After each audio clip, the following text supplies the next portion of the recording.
Check 1, 2. Go! Curious about real estate? Yes! Then you've come to the right place. Get the knowledge you need. Get over the fear and get started. This is the Michael Quarles Real Estate Show with your host, Michael Quarles.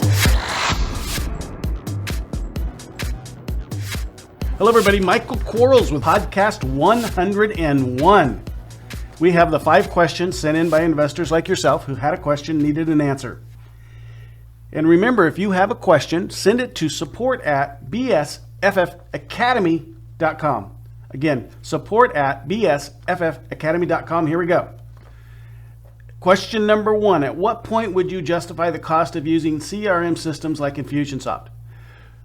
When you have enough inbound calls to manage that manually managing them isn't cost effective. So when you're getting 50 to 100 calls a day, maybe over 100 calls a day, you're absolutely going to need a system like Infusion Soft. And there's other systems out there. We like Infusion Soft. We're outgrowing it pretty fast. So we're looking at different opportunities that are out there.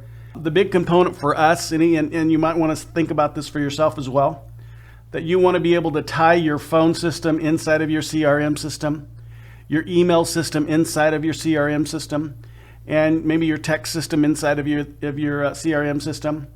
And because how they work together is real important, especially from some reporting perspectives. How many calls came in, how many calls from one area, from another area, what marketing piece performed the best. So that's, when you're looking at those CRM systems, that's something that you want to do. Question number 2. Might have my first deal. Congratulations. I have a motivated seller and we agreed to a price. I want to present subject to him so that I do not have to come up with any money. The goal is to kick out the tenant and sell it on the MLS. How do I accomplish this without seller getting mad and backing out of the contract because he could just put it on the MLS himself? Like anything else, it's about negotiation. Let's face it, got a tenant in there.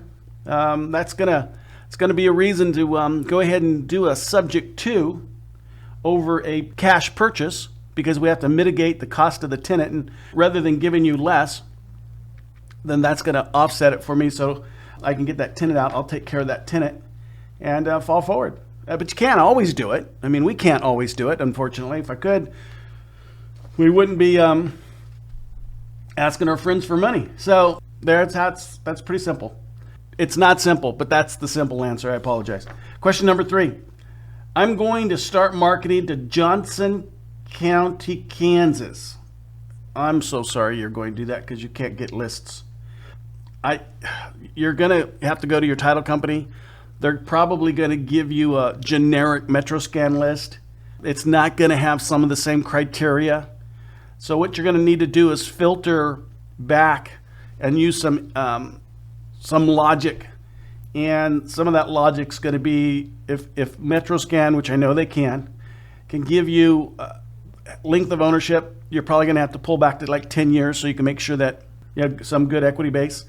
Because that's the key component, that's the key feature of information that we're really wanting. Put some year built on it if you can, put some bedroom on it if you can. I know MetroScan allows that. So just keep in mind that it's just hard. But you're not going to be alone. Everybody else in Kansas is going to have a hard time too. And if you come to find out that a lot of the properties have equity, then naturally you're just going to market to everybody. But probably not going to find that out. I was looking at a marketing chart from one of my students just last Saturday.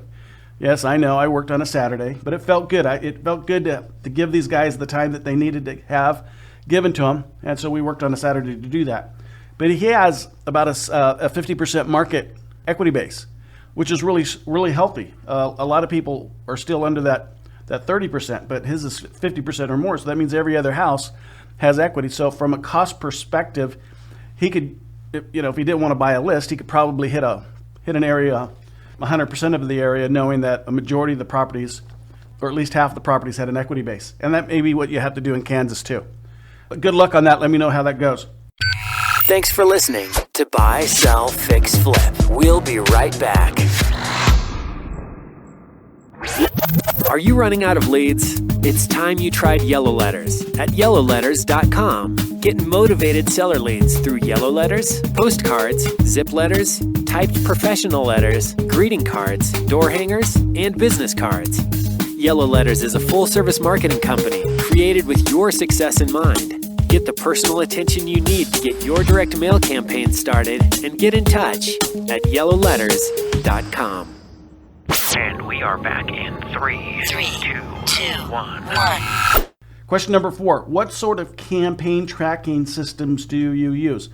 Again, it's all in-house between our Ring Central, who does a lot of tracking for us, and our tech service that does a lot of tracking for us. Of course, now Infusion Soft keeps track of how many folks are inside of our databases, getting all of our emails and stuff. But again, it was a marriage of several different pieces out there.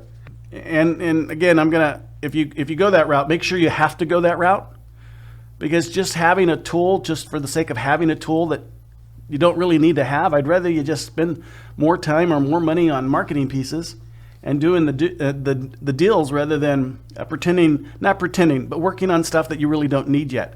You'll know when you need it. Here's a good example of when you know you need a CRM system. There's 5 of you already.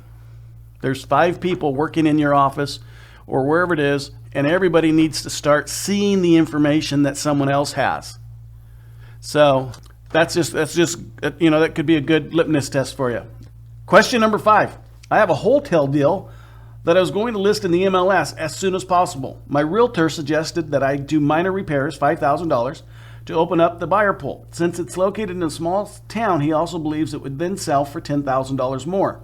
The deal is in escrow until July 16th and would prefer not to sink in money into it until it closes. Scenario: I list the property today and as is until it closes.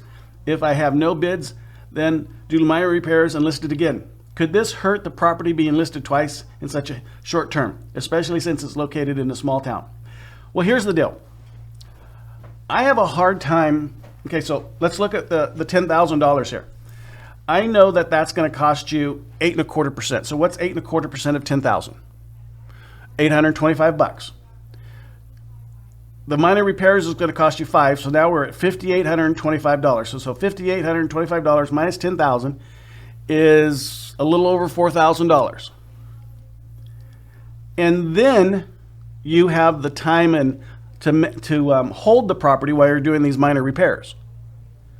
So you're really not making any money. So if you're only going to trade money, why trade money? Sell it as is. Get a buyer in there that wants to do some sweat equity, maybe change some things that you wouldn't change, and call it done.